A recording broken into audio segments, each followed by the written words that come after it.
ಸ್ನೇಹಿತರೆ ನಮಸ್ಕಾರ, ನಾನು ರವೀಂದ್ರ ಜೋಶಿ. ಒಂದು ಭಾಳ ಇಂಟ್ರೆಸ್ಟಿಂಗ್ ಆದಂಥ ವಿಚಾರವನ್ನು ಇವತ್ತು ತಮ್ಮ ಜೊತೆ ಹಂಚ್ಕೋತಾ ಇದ್ದೀನಿ. ಭಾಳಷ್ಟು ಜನರಿಗೆ ಈ ವಿಚಾರ ಗೊತ್ತೇ ಇರೋದಿಲ್ಲ. ಏನಪ್ಪ ಅಂದರೆ, ನಮ್ಮ ಆರ್ಮಿ ಮುಖ್ಯಸ್ಥರಿದಾರಲ್ಲ, ಸೇನಾ ಮುಖ್ಯಸ್ಥರಾದಂಥ ಉಪೇಂದ್ರ ದ್ವಿವೇದಿ ಅವರು ತಮ್ಮ ಕಾರ್ಯಭಾರವನ್ನು ನಿರ್ವಹಿಸ್ಲಿಕ್ಕೆ ಹೋಗುವ ಸಂದರ್ಭದಲ್ಲಿ ಮೊನ್ನೆ ಒಬ್ಬ ಸಾಧು ಅವರನ್ನು ಸಂಪರ್ಕ ಮಾಡ್ತಾರೆ, ಸಂದರ್ಶಿಸಿ ಅವರಿಗೆ ಆಶೀರ್ವಾದ ಮಾಡ್ತಾರೆ. ಉಪೇಂದ್ರ ದ್ವಿವೇದಿ ಅವರಿಗೆ ವಿಜಯೀ ಭವ ಅಂತ ಆಶೀರ್ವಾದ ಮಾಡ್ತಾರೆ, ಒಂದು ಮಾಲೆಯನ್ನು ಹಾಕ್ತಾರೆ, ಹಣೆಗೆ ತಿಲಕವನ್ನು ಹಚ್ತಾರೆ. ಉಪೇಂದ್ರ ದ್ವಿವೇದಿಯವರು ಸ್ವತಃ ನಮ್ಮ ಸನಾತನ ಧರ್ಮವನ್ನು ಬಹಳಷ್ಟು ನಿಷ್ಠೆಯಿಂದ ಆಚರಿಸ್ತಾ ಇರುವಂಥ ವ್ಯಕ್ತಿಯಾಗಿರೋದ್ರಿಂದ ತಲೆಗೆ ಹಿಂದೆ ಕೈ ಇಟ್ಕೊಂಡು ಅವರು ಆಶೀರ್ವಾದ ಮಾಡುವಾಗ ಹಣೆಗೆ ತಿಲಕವನ್ನು ಹಚ್ಚಿಸ್ಕೋತಾರೆ, ಆಹಾರವನ್ನು ಹಾಕಿಸ್ಕೋತಾರೆ, ಎಲ್ಲವನ್ನು ಸಾಂಗೋಪಾಂಗವಾಗಿ ನೆರವೇರುವ ಹಾಗೆ ನೋಡ್ಕೋತಾರೆ. ಇದು ಸೋಷಿಯಲ್ ಮೀಡಿಯಾದಲ್ಲಿ ಇದ್ದಕ್ಕಿದ್ದ ಹಾಗೆ ವೈರಲ್ ಆಗುತ್ತೆ. ಹಾಗೆ ನೋಡಿದರೆ ಮೇ 28, 2025 ಕುಟುಂಬ ಸಮೇತ ನಮ್ಮ ರಾಮಭದ್ರಾಚಾರ್ಯರ ಬಳಿಗೆ ಹೋಗಿದ್ದರು ಇವರು, ಉಪೇಂದ್ರ ದ್ವಿವೇದಿಯವರು. ನೀವು ಸೋಷಿಯಲ್ ಮೀಡಿಯಾದಲ್ಲಿ ನೋಡಿದರೆ ನಿಮಗೆ ಇದರ ಮಾಹಿತಿ ಲಭ್ಯ ಆಗುತ್ತೆ. ಉಪೇಂದ್ರ ದ್ವಿವೇದಿ ಪಕ್ಕಾ ಆಸ್ತಿಕ ವ್ಯಕ್ತಿ ಮತ್ತು ಈ ದೇಶದ ಸಂಸ್ಕೃತಿಗೆ ಅನುಗುಣವಾಗಿ ಬದುಕನ್ನು ನಿರ್ವಹಿಸ್ತಾ ಬಂದಿರುವಂಥ ವ್ಯಕ್ತಿ. ಆದರೆ ಈತ ಈ ರೀತಿ ಸಾಧು ಸಂತರನ್ನು ಗೌರವಿಸೋದು, ಹಿಂದೂ ಧರ್ಮವನ್ನು ಗೌರವಿಸೋದು, ಅದನ್ನು ಆಚರಣೆ ಮಾಡೋದಿದೆಯಲ್ಲ, ಅದು ಭಾಳಷ್ಟು ಜನರಿಗೆ ಅಜೀರ್ಣ ಆಗಲಿಕ್ಕೆ ಶುರು ಮಾಡುತ್ತೆ ಮತ್ತು ಅದನ್ನು ತಡ್ಕೊಳ್ಳಿಕ್ಕಾಗೋದಿಲ್ಲ, ಕಸಿವಿಸಿ ಉಂಟು ಮಾಡುತ್ತೆ. ಇದ್ದಕ್ಕಿದ್ದ ಹಾಗೆ ಈ ರಾಹುಲ್ ಗಾಂಧಿಯ ಪಟಾಲಂ ಆ್ಯಕ್ಟಿವ್ ಆಗಿಬಿಡುತ್ತೆ, ಜಾಗೃತ ಆಗತ್ತೆ, ಇನ್ನಿಲ್ಲದ ಹಾಗೆ ಟೀಕಿಸಲಿಕ್ಕೆ ಶುರು ಮಾಡುತ್ತೆ ಜನರಲ್ ಉಪೇಂದ್ರ ದ್ವಿವೇದಿ ಅವರನ್ನು. ಇವರು ಒಂದು ಧರ್ಮವನ್ನು ಪ್ರತಿನಿಧಿಸ್ತಾ ಇದ್ದಾರೆ, ಇಡೀ ರಾಷ್ಟ್ರದ ಜನರಲ್ ಅವರು. ಈ ರೀತಿಯಾಗಿ ಒಂದು ಧರ್ಮದ ಪರವಾಗಿ ಅವರು ತಮ್ಮ ನಿಷ್ಠೆಯನ್ನು ತೋರಿಸೋದು ತಪ್ಪು. ಈ ತಕ್ಷಣದಲ್ಲಿ ಅವರು ರಾಜೀನಾಮೆಯನ್ನು ಕೊಡಬೇಕು. ಹೆಂಗಿದೆ ಸ್ವಾಮಿ ವರಸೆ ಇದು? ರಾಹುಲ್ ಗಾಂಧಿ ಒಬ್ಬ ಏಕದಂ ಚೇಲ. ಆ ಮನುಷ್ಯನ ಹೆಸರು ಅಜಯ್ ಶುಕ್ಲಾ ಅಂತೇಳಿ. ಒಂದು ಕಾಲಕ್ಕೆ ಆತ ಇಂಡಿಯನ್ ಏರ್ಫೋರ್ಸ್ನಲ್ಲಿ ಇದ್ರಂತೆ, ಹಾಗಂತ ನನಗೆ ಮಾಹಿತಿಗಳು ಲಭ್ಯ ಆಗ್ತಾ ಇದ್ದಾವೆ ಸೋಷಿಯಲ್ ಮೀಡಿಯಾದಲ್ಲಿ.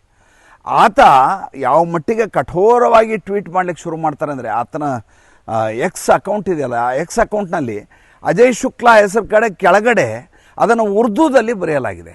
ಅಜಯ್ ಶುಕ್ಲಾ ಉರ್ದುದಲ್ಲಿ ತಮ್ಮ ಹೆಸರನ್ನು ಯಾಕೆ ಬರ್ಕೊಂಡಿದ್ದಾರೆ ನನಗೆ ಇನ್ನೂ ತನಕ ಅರ್ಥ ಆಗ್ತಾ ಇಲ್ಲ. ಇರಲಿ, ಆತ ಹೇಳ್ತಾರೆ ಯಾವುದೇ ಕಾರಣಕ್ಕೂ ಉಪೇಂದ್ರ ದ್ವಿವೇದಿ ಅವರು ಈ ರೀತಿ ಮಾಡಿದ್ದು ಸರಿಯಲ್ಲ, ಅವರು ತಕ್ಷಣದಲ್ಲಿ ರಾಜೀನಾಮೆ ಕೊಡಬೇಕು ಅಂತ ಹೇಳ್ತಾರೆ. ರಾಹುಲ್ ಗಾಂಧಿ ಆತನನ್ನು ತಬ್ಕೋತಾರೆ, ಕೈ ಕುಲುಕ್ತಾರೆ, ಸಂತೋಷವನ್ನು ವ್ಯಕ್ತಪಡಿಸ್ತಾರೆ. ಇದು ಮೇಲ್ನೋಟಕ್ಕೆ ಭಾಳಷ್ಟು ಜನರಿಗೆ ಮಾಡಿದ ಸರಿ ಇದೆಯಲ್ಲ, ಧರ್ಮ ನಿರಪೇಕ್ಷ ರಾಷ್ಟ್ರ ಅಂತೆಲ್ಲ ಭಾಳಷ್ಟು ಜನರಿಗೆ ಅನ್ನಿಸ್ಬೋದು. ಭಾಳಷ್ಟು ಜನರಿಗೆ ಗೊತ್ತೇ ಇರಲಾರ್ದ ವಿಚಾರ ಏನಂದರೆ, ನಮ್ಮ ಸೇನೆ ಇದೆಯಲ್ಲ, ಅದು ಏರ್ಫೋರ್ಸ್ ಆಗಿರಲಿ, ಆರ್ಮಿ ಆಗಿರಲಿ, ನೇವಿ ಆಗಿರಲಿ, ಯಾವುದೇ ಆಗಿರಲಿ, ಅಲ್ಲಿ ಎಲ್ಲ ಧರ್ಮದವರು ಅದರಲ್ಲಿದ್ದಾರೆ ಮತ್ತು ಎಲ್ಲರೂ ತಮ್ಮ ತಮ್ಮ ನಿಷ್ಠೆಗೆ ಅನುಗುಣವಾಗಿ ತಮ್ಮ ತಮ್ಮ ಸಂಪ್ರದಾಯಗಳನ್ನು ಪಾಲಿಸ್ಕೊಂಡು ಬರ್ತಾಯಿದ್ದಾರೆ. ಭಾಳಷ್ಟು ಜನರಿಗೆ ಗೊತ್ತೇ ಇಲ್ಲ, ಬ್ರಿಗೇಡಿಯರ್ಗಳು, ಲೆಫ್ಟಿನೆಂಟ್ ಜನರಲ್ಗಳು ನಮಾಜ್ ಮಾಡುವಂಥ ಪ್ರಕ್ರಿಯೆ ನಡೆದಿರುವಂಥ ಫೋಟೋಗಳನ್ನು ನಾನು ನಿಮಗೆ ತೋರಿಸ್ಬಲ್ಲೆ. ಬೈಸಾಖಿ ಸಂದರ್ಭದ ಅವರ ಹಬ್ಬಗಳಿದ್ದಾಗ ಸರ್ದಾರ್ಜಿಗಳು ಸಿಖ್ ರೆಜಿಮೆಂಟ್ನಲ್ಲಿ ತಮ್ಮ ತಲೆಗೆ ಬಟ್ಟೆಯನ್ನು ಕಟ್ಟಿಕೊಂಡು ಸಿಖ್ ಧರ್ಮದ ಪ್ರಕಾರ ತಮ್ಮ ಇಡೀ ಆಚರಣೆಗಳನ್ನೆಲ್ಲ ನಮ್ಮ ಯೋಧರು ನೆರವೇರಿಸ್ತಾರೆ. ಎಲ್ಲಕ್ಕಿಂತ ಮಜಾ ಏನಪ್ಪ ಅಂತಂದರೆ, ಈ ನಮ್ಮ ಮುಸಲ್ಮಾನರು ಕುರಾನನ್ನು ಹೇಗೆ ಓದ್ತಾರೋ, ಅದನ್ನು ಪಠಣ ಹೇಗೆ ಮಾಡ್ತಾರೋ, ಹೇಗೆ ಸಿಖ್ಖರು ತಮ್ಮ ಗುರ್ಬಾನಿಯನ್ನು ಓದ್ತಾರೋ, ಹಾಗೆ ಪಾರ್ಸಿಗಳು ಯಾರಿದ್ದಾರೆ ಅವರು ತಮ್ಮ ಆಚರಣೆಯನ್ನು ಮಾಡ್ತಾರೆ. ಇದು ಭಾರತ ದೇಶದಲ್ಲಿ ಇರುವಂಥ ವ್ಯವಸ್ಥೆ. ಆದರೆ ಒಬ್ಬ ಜನರಲ್ಲು, ಒಬ್ಬ ಸಾಧುವಿನ ಕೈಯಿಂದ ಹಾರವನ್ನು ಹಾಕ್ಸ್ಕೋಬಾರ್ದು, ಆತನಿಂದ ತಿಲಕವನ್ನು ಹಚ್ಚಿಸ್ಕೋಬಾರ್ದು ಅಂತ ರಾಹುಲ್ ಗಾಂಧಿ ಪಟಾಲಂಗೆ ಅನಿಸುತ್ತೆ. ಎಂಥ ವಿಚಿತ್ರವಾದಂಥ ಸನ್ನಿವೇಶ ನೋಡಿ. ಮೊನ್ನೆ ಒಂದು ವಿದ್ಯಮಾನ ನಡೀತು, ನಿನ್ನೆ ಎಲ್ಲ ಮೊನ್ನೆ ಆದಂಥ ವಿಚಾರ ನಿಮ್ಗೆ ಗೊತ್ತಿರಬೇಕದು. ಒಂದು ಉಪಗ್ರಹವನ್ನು ನಾವು ಅಂತರಿಕ್ಷದಲ್ಲಿ ಉಡಾವಣೆ ಮಾಡಿದ್ವಿ. ಅದ್ಭುತವಾದಂಥ ದಾಖಲೆ ಮಾಡುವಂಥ ವಿಚಾರ ಇದು. 4400 kg ಭಾರತದ ಸ್ಯಾಟಲೈಟ್ ಇದು. ಇದರಿಂದ ನಾವು ಮಂಗಳಯಾನ ಸಂದರ್ಭದಲ್ಲಿ 3900 kg ಉಪಗ್ರಹವನ್ನು ಹಾರಿಬಿಟ್ಟಿದ್ವಿ. ಈ ಸಲ 4400 kg, ಅತಿ ದೊಡ್ಡದಾದಂಥದ್ದು. ಇದನ್ನು ತೊಗೊಂಡು ಹೋತಲ್ಲ ರ್ಯಾಕೆಟ್ಟು, ಆ ರ್ಯಾಕೆಟ್ಗೆ ಹೆಸರೇನು ಗೊತ್ತಾ? ಬಾಹುಬಲಿ ಅಂತ ಹೆಸರಿಟ್ಟಿದ್ದಾರೆ. ಈ ಬಾಹುಬಲಿ ಇದನ್ನು ಉಡ್ಡಯನ ಮಾಡಲಿಕ್ಕೆ ಉಡ್ಡಯನ ಕೇಂದ್ರದಿಂದ ಹಾರಿಸ್ತೇವೆ ಶ್ರೀಹರಿಕೋಟಾದಲ್ಲಿ. ಮೇಲೆ ಹೋಗಿ ಅಂತರಿಕ್ಷದಲ್ಲಿ ನಮ್ಮ ಸ್ಯಾಟಲೈಟು ತನ್ನ ಕಕ್ಷೆಯಲ್ಲಿ ತಿರುಗಲಿಕ್ಕೆ ಶುರು ಮಾಡಿತು. ಇದು ನಮ್ಮ ನೇವಿಗೆ ಬಹಳ ದೊಡ್ಡ ಮಟ್ಟದಲ್ಲಿ ಸಹಾಯ ಮಾಡುತ್ತೆ. ಆದರೆ ನಮ್ಮ ಎಡಚರರಿಗೆ ಏನು ಅನಿಸುತ್ತೆ ಅಂತಂದರೆ, ಈ ನಮ್ಮ ವಿಜ್ಞಾನಿಗಳು, ನಮ್ಮ ಅಸ್ಟ್ರೋನಾಟ್ಗಳೇನಿದ್ದಾರೆ, ಗಗನಯಾತ್ರಿಗಳೇನಿದ್ದಾರೆ, ಇವರು ಹಿಂದೂ ಧರ್ಮದ ಪರಿಪಾಲನೆಯನ್ನು ಯಾಕೆ ಮಾಡ್ತಾರೆ ಅನ್ನುವಂಥ ಆತಂಕ ಕಸಿವಿಸಿ ಇವರಿಗೆ ಶುರುವಾಗತ್ತೆ. ಎಂಥ ವಿಚಿತ್ರವಾದ ಸನ್ನಿವೇಶ ನೋಡಿ. ಇವ್ರಿಗೆ ಇಸ್ರೋದ ಮುಖ್ಯಸ್ಥ ತಿರುಪತಿ ದೇವಸ್ಥಾನಕ್ಕೆ ಹೋದ ಕೂಡಲೇ ಇವರು ತಿರುಪತಿ ದೇವಸ್ಥಾನಕ್ಕೆ ಯಾಕೆ ಹೋದರು? ಇವರು ಮೂಢನಂಬಿಕೆಯನ್ನು ಪ್ರೇರೇಪಣೆ ಮಾಡ್ತಾರೆ. ಬೇರೆಯವ್ರಿಗೂ ಕೂಡ ಆ ರೀತಿ ಮಾಡಲಿಕ್ಕೆ ಇವರು ಸೂಚನೆ ಕೊಟ್ಟಾಗತ್ತೆ. ಆ ರೀತಿ ಮಾಡಬೇಕಾದ ಅಗತ್ಯ ಇರಲಿಲ್ಲ ಅಂತೆಲ್ಲ ಇವರು ತಮ್ಮ ಮನಸ್ಸು ಇಚ್ಛೆ ತಮ್ಗೆ ಏನೇನು ಮನಸ್ಸಿಗೆ ಅನಿಸುತ್ತೆ ಅದು ಹೇಳ್ಕೊಂಡು ಓಡಾಡ್ತಾರೆ. ನಾನು ನಾಸಾದ ಕೆಲವು ಚಿತ್ರಗಳನ್ನು ನೋಡ್ತಾ ಇದ್ದೆ. ಅಲ್ಲಿಯ ಕ್ಯಾಥೋಲಿಕ್ ಪಾದ್ರಿ ಇದ್ದಾನಲ್ಲ, ಆತ ಪವಿತ್ರ, ಅವರೇನು ಹೋಲಿ ವಾಟರ್ ಅಂತಾರಲ್ಲ, ಪವಿತ್ರ ದ್ರವ, ಪವಿತ್ರ ನೀರು ಅಂತೇನು ಹೇಳ್ತಾರಲ್ಲ, ಅದನ್ನು ರಾಕೆಟಿಗೆ ಸಿಡಿಸ್ತಾ ಇರುವಂಥ ಚಿತ್ರಗಳನ್ನು ನೀವು ನೋಡ್ಬೋದು.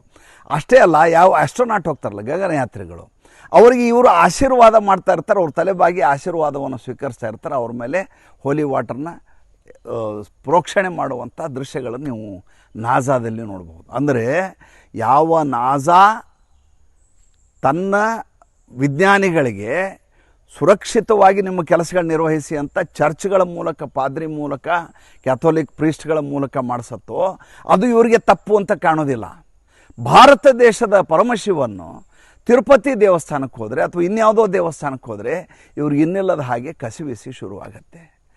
ಭಾಳಷ್ಟು ಜನರಿಗೆ ಗೊತ್ತಿರಲಾರ್ದ ವಿಚಾರ ಏನಂದರೆ, ಪಾಶ್ಚಿಮಾತ್ಯ ರಾಷ್ಟ್ರಗಳಲ್ಲಿ ಧರ್ಮ ಮತ್ತು ವಿಜ್ಞಾನ ಎರಡಕ್ಕೂ ಸಂಘರ್ಷ ನಡೀತಾ ಇರ್ತದೆ. ಮೊದಲೇದಾಗಿ ಬೇರೆ ಧರ್ಮಗಳಿಲ್ಲ ಬಿಡಿ, ಇರೋದು ಒಂದೇ ಧರ್ಮ, ಅದು ಸನಾತನ ಧರ್ಮ. ಉಳಿದಗಳೆಲ್ಲ ಅವು ಕಲ್ಟ್ ಅಂತ ಕರಿಬೋದು, ನೀವು ಪಂಥಗಳು ಅಂತ ಕರಿಬೋದು.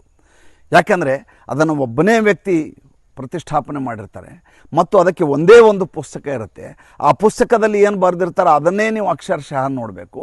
ಅದು ಬೈಬಲ್ ಆಗಿರ್ಬೋದು, ಕುರಾನ್ ಆಗಿರ್ಬೋದು, ಯಾವುದೇ ಇರಬಹುದು. ಆಯಾ ಪಂಥಗಳು ಅದನ್ನು ಆಚರಿಸ್ಕೊಂಡು ಬರ್ತವೆ. ಭಾರತದಲ್ಲಿ ಹಾಗಿಲ್ಲ. ಪ್ರತಿಯೊಬ್ಬ ಋಷಿ ತನ್ನಲ್ಲಿರುವಂಥ ಜ್ಞಾನವನ್ನೆಲ್ಲ ಧಾರೆ ಎರಿತಾನೆ. ಉಪನಿಷತ್ತುಗಳಾಗ್ತವೆ, ವೇದಗಳಾಗ್ತವೆ, ಪುರಾಣಗಳಾಗ್ತವೆ. ಏನೆಲ್ಲ ಆಗುವ ಮೂಲಕ ಈ ದೇಶದಲ್ಲಿ ಜ್ಞಾನದ ದಾಹವನ್ನು ತಣಿಸುವ ಕೆಲಸ ಮಾಡ್ತವೆ. ನಮ್ಮಲ್ಲಿ ಧರ್ಮ ಮತ್ತು ವಿಜ್ಞಾನ ಎರಡಕ್ಕೂ ಎಂದೂ ಸಂಘರ್ಷ ಉಂಟಾಗುವುದಿಲ್ಲ. ಏಕೆಂದರೆ ನಮ್ಮ ಋಷಿಗಳೇ ವಿಜ್ಞಾನಿಗಳಾಗಿರ್ತಾರೆ. ನೀವು ಗಮನಿಸ್ತಾ ನೋಡಿ, ನಮ್ಮ ಸರ್ಜರಿ ಅನ್ನುವ ಜಗತ್ತಿಗೆ ಕೊಟ್ಟದ್ದು ಯಾರು? ನಮ್ಮ ಋಷಿಮುನಿಗಳೇ ಕೊಟ್ಟದ್ದಲ್ವಾ. ಔಷಧ ವಿಜ್ಞಾನವನ್ನು ಹೇಳಿದವರು ಯಾರು? ನಮ್ಮಲ್ಲಿ ಯೋಗವನ್ನು ಹೇಳಿದವರು ಪತಂಜಲಿ ಮಹರ್ಷಿಗಳು. ಅಂದರೆ ನಮ್ಮ ಬದುಕು ಧರ್ಮದ ಮೂಲಕ ನಡೆಯೋದು ಮತ್ತು ಆ ಧರ್ಮದ ಮೂಲಕ ನಡೆಯುವಂಥ ಬದುಕಿಗೆ ವೈಜ್ಞಾನಿಕ ತಳಹದಿಯನ್ನು ಕೊಟ್ಟವರು ಕೂಡ ಋಷಿ ಮುನಿಗಳೇ. ಇದನ್ನು ನಮ್ಮ ಇವತ್ತಿನ ಎಡಚರಿಗೆ ಅರ್ಥ ಮಾಡಿಕೊಡ್ಲಿಕ್ಕೆ ಯಾರ ಕಡೆ ಸಾಧ್ಯ ಆಗೋದಿಲ್ಲ. ಏಕೆಂದರೆ ಅವರೆಲ್ಲ ರಾಹುಲ್ ಗಾಂಧಿ ಥರ ಇರ್ತಾರೆ. ಆ ರಾಹುಲ್ ಗಾಂಧಿ ಥರದಲ್ಲಿ ಇರುವಂಥ ಜನರಿಗೆ ಏನು ಅನಿಸುತ್ತೆ ಅಂತಂದರೆ, ನೀರಿನಲ್ಲಿ ಈಜಿ ಬಂದರೆ ಈತ ಪ್ರಧಾನಿ ಆಗಲಿಕ್ಕೆ ಲಾಯಕ್ಕಾದ ಮನುಷ್ಯ, ಈತನಿಗೆ ಈಜಾಡ್ಲಿಕ್ಕೆ ಬರಲಿಲ್ಲ, ಮೀನು ಹಿಡ್ಲಿಕ್ಕೆ ಬರಲಿಲ್ಲ ಅಂದರೆ ಈತ ಪ್ರಧಾನಿ ಆಗಲಿಕ್ಕೆ ಹೇಗೆ ಲಾಯಕು ಅಂತ ಕೇಳುವಂಥ ಜನ. ನಾನು ಭಾಳ ಅಚ್ಚರಿಯಾಗಿದ್ದೇನೆಂದರೆ, ನಮ್ಮ ರಾಕೆಟ್, ಈಗೇನು ನಾನು ಸ್ಯಾಟಲೈಟ್ ಬಗ್ಗೆ ಮಾತಾಡ್ತಾ ಇದ್ದೀನಿ, ಈ ಸ್ಯಾಟಲೈಟನ್ನು ಒಂದು ಕಾಲದಲ್ಲಿ ನಮ್ಮ ದೇಶದಲ್ಲಿ ಹೆಂಗೆ ತೊಗೊಂಡು ಹೋಗಲಾಗ್ತಾ ಇತ್ತು ಅಂತ ಒಂದಷ್ಟು ಚಿತ್ರಗಳನ್ನು ನೀವು ಗಮನಿಸಬೇಕು. 1981ರಲ್ಲಿ ನಮ್ಮ ಸ್ಯಾಟಲೈಟನ್ನು ಎತ್ತಿನ ಗಾಡಿಯಲ್ಲಿ ಹಾಕ್ಕೊಂಡು ಹೋಗಿದ್ರಿ. ಎತ್ತಿನ ಗಾಡಿಯಲ್ಲಿ.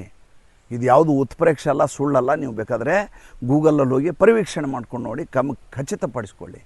1963ರಲ್ಲಿ ನಮ್ಮ ರಾಕೆಟ್ಟಿನ ಒಂದು ತುಂಡನ್ನು ಸೈಕಲ್ ಮೇಲೆ ಇಟ್ಕೊಂಡು ವಿಜ್ಞಾನಿಗಳು ತೊಗೊಂಡು ಹೋಗ್ತಾ ಇದ್ದಾರೆ. ಅದರದ್ದು ಫೋಟೋಗಳಿದ್ದಾವೆ.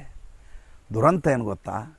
ಜವಾಹರ್ಲಾಲ್ ನೆಹರು ಅವರು ಅದಕ್ಕಿಂತ ಮುಂಚೆ 2 ವರ್ಷ ಮುಂಚೆ 1961ರಲ್ಲಿ ತನ್ನ ನಾಯಿಗಾಗಿ ವಿಮಾನವನ್ನು ತೆಗೆದುಕೊಂಡು ವಿಮಾನದಲ್ಲಿ ಓಡಾಡಿಸಿ ನಾಯಿನ ಕರ್ಕೊಂಡು ಓಡಾಡ್ತಾಯಿದ್ರು. ಆದರೆ ನಮ್ಮ ರಾಕೆಟ್ಗಳಿಗೆ ಸೈಕಲ್ಲು ಆಶ್ರಯದಾತ ಆಗಿತ್ತು. ನಮ್ಮ ಎತ್ತಿನ ಗಾಡಿ ಇದೆಯಲ್ಲ, ಅದು ಸ್ಯಾಟಲೈಟನ್ನು ಹೊತ್ಕೊಂಡು ಓಡಾಡ್ತಾ ಇತ್ತು. ಅಂಥ ದುರಂತ ಸ್ಥಿತಿಯಿಂದ ಇವತ್ತು ನಾವು ಜಗತ್ತಿನ ಸರ್ವಶ್ರೇಷ್ಠವಾದಂಥ ವಿಜ್ಞಾನದಲ್ಲಿ ಪರಮೋಚ್ಚ ಸ್ಥಿತಿಗೆ ಬಂದು ತಲುಪಿದ್ದೇವೆ. ನೋಡಿ, ಜುಪಿಟರ್ 3 ಅಂತೇನು ಎಲಾನ್ ಮಸ್ಕ್ ಬಿಟ್ಟರು. 9,000 kg ಇರೋದು, ಅದು ಕಳೆದ ವರ್ಷ ಬಿಟ್ಟದ್ದು. ಅದಕ್ಕೆ ಸರಿಸಮನಾಗಿ 4,400 kg ಅಷ್ಟು ನಮ್ಮ ದೇಶದಲ್ಲಿ ತಯಾರಾದಂಥ ಒಂದು ಅಂತರಿಕ್ಷದಲ್ಲಿ ಹೋದಂಥ ಸ್ಯಾಟಲೈಟು, ಉಪಗ್ರಹ, ನಮ್ಮ ಬಾಹುಬಲಿ ಅನ್ನುವಂಥ ರಾಕೆಟ್ ಮೂಲಕ ಕಕ್ಷೆಗೆ ತೆಗೆದುಕೊಂಡು ಹೋಗಿ ಬಿಡತ್ತೆ. ಬಿಟ್ಟವ್ರು ಯಾರು? ಮಹಿಳಾ ಸಬಲೀಕರಣ, ವುಮನ್ ಲಿಬರೇಷನ್, ವಿಮೋಚನೆ ಅಂತೆಲ್ಲ ಮಾತಾಡ್ತಾ ಇದ್ದಾರೆ. ಅಲ್ಲಿರುವಂಥ ಇಸ್ರೋದಲ್ಲಿರುವಂಥ ನಮ್ಮ ಸೋದರಿಯರು, ನಮ್ಮ ಮಾತೆಯರು ಇಂಥದ್ದೊಂದು ಅದ್ಭುತವಾದ ಕೆಲಸವನ್ನು ನಿಭಾಯಿಸಿದ್ದಾರೆ ಮತ್ತು ಯಶಸ್ವಿಯಾಗಿ ಮಾಡಿ ತೋರಿಸಿದ್ದಾರೆ. ಇವ್ರು ಯಾವತ್ತೂ ವುಮನ್ ಲಿಬರೇಷನ್ ಬಗ್ಗೆ ಮಾತಾಡಲಿಲ್ಲ, ಇವ್ರು ಯಾವತ್ತೂ ಸ್ವಾತಂತ್ರ್ಯ ಬಗ್ಗೆ ಮಾತಾಡಲಿಲ್ಲ. ಇವ್ರನ್ನೆಲ್ಲ ನೋಡಿರಿ ಫೋಟೋದಲ್ಲಿ ಅವರು ಕುಂಕುಮ ಹಚ್ಕೊಂಡಿದ್ದಾರೆ, ಹಿಂದೆ ಹೆಳ್ಳಿಗೆ ಹೂಗಳನ್ನ ಹಾಕ್ಕೊಂಡಿದ್ದಾರೆ, ಜಡೆಗೆ ಇದನ್ನು ಮಂಗಳಸೂತ್ರ ಹಾಕ್ಕೊಂಡಿದ್ದಾರೆ, ಕಿವಿಗೆ ಓಲೆ ಹಾಕ್ಕೊಂಡಿದ್ದಾರೆ, ಸೀರೆ ಉಟ್ಕೊಂಡಿದ್ದಾರೆ. ನಮ್ಮ ಭಾರತೀಯ ಸಂಸ್ಕೃತಿ ಸಂಪ್ರದಾಯ ಏನಿದೆ ಅದಕ್ಕನುಗುಣವಾಗಿ ಬದುಕನ್ನು ಸಾಗಿಸ್ತಾ ಇರೋರು ಇವ್ರು ಯಾರು? ನಮ್ಮ ವುಮನ್ ಲಿಬರೇಷನ್ ಅಂಥೇಳಿ ನಮ್ಮ ಡಿ ವೈ ಚಂದ್ರಚೂಡ್ ಅವ್ರು ಹೇಳಿದ್ರಲ್ಲ ಮೊನ್ನೆ, ನನಗೆ ಭಾಳ ಆಶ್ಚರ್ಯ ಆಗಿದ್ದದೆ. ಒಂದು ಪ್ರಕರಣದಲ್ಲಿ ಡಿ ವೈ ಚಂದ್ರಚೂಡ್ ಅವ್ರು ಹೇಳ್ತಾರೆ, ಹೆಂಡತಿ ಎನ್ನುವಳು ಗಂಡನ ಗುಲಾಮಳಲ್ಲ, ಗಂಡ ಎನ್ನುವನು ಹೆಂಡತಿಯ ಮಾಲೀಕನಲ್ಲ, ಆದ್ದರಿಂದ ಹೆಂಡತಿ ಆದವಳು ಪರಪುರುಷನ ಜೊತೆ ಸಂಬಂಧ ಇಟ್ಕೋಬೋದು, ಯಾಕೆಂದರೆ ಅದು ವುಮನ್ ಲಿಬರೇಷನ್ ಅಂತ ಹೇಳಿದ್ರು. ವುಮನ್ ಲಿಬರೇಷನ್ ಅಂದರೆ ಅದಲ್ಲ. ವುಮನ್ ಲಿಬರೇಷನ್ ಅಂದರೆ ತನಗೆ ಹೇಗೆ ಬೇಕೋ ಹಾಗೆ ಬದುಕಿ ತನ್ನ ಜ್ಞಾನದಾಹವನ್ನು ಇಂಗಿಸ್ಕೋತಾ ಒಂದು ದೇಶಕ್ಕೆ ತನ್ನನ್ನು ತಾನು ಸಮರ್ಪಿಸಿಕೊಂಡು ತಾನೊಬ್ಬ ಗ್ರೇಟ್ ಹೆಣ್ಮಗಳಾಗಿ ಜಗತ್ತಿಗೆ ಸಾರುವುದಿದೆಯಲ್ಲ, ಅದು ನಿಜವಾದ ವುಮನ್ ಲಿಬರೇಷನ್. ಮತ್ತು ಮುಂದಿನ ಸಂಚಿಕೆಯಲ್ಲಿ ಹೊಸ ವಿಷಯದೊಂದಿಗೆ ಬರ್ತೀನಿ. ಸಂಚಿಕೆ ಇಷ್ಟ ಆಗಿದ್ದರೆ ಲೈಕ್ ಮಾಡಿ, ಫಾಲೋ ಮಾಡಿ, ಶೇರ್ ಮಾಡಿ. ದಯವಿಟ್ಟು ನಮ್ಮ ಮುಕ್ತ ಪತ್ರಿಕೋದ್ಯಮಕ್ಕೆ ಆರ್ಥಿಕವಾಗಿ ಬೆಂಗಾವಲಾಗಿ. ನಮಸ್ಕಾರ.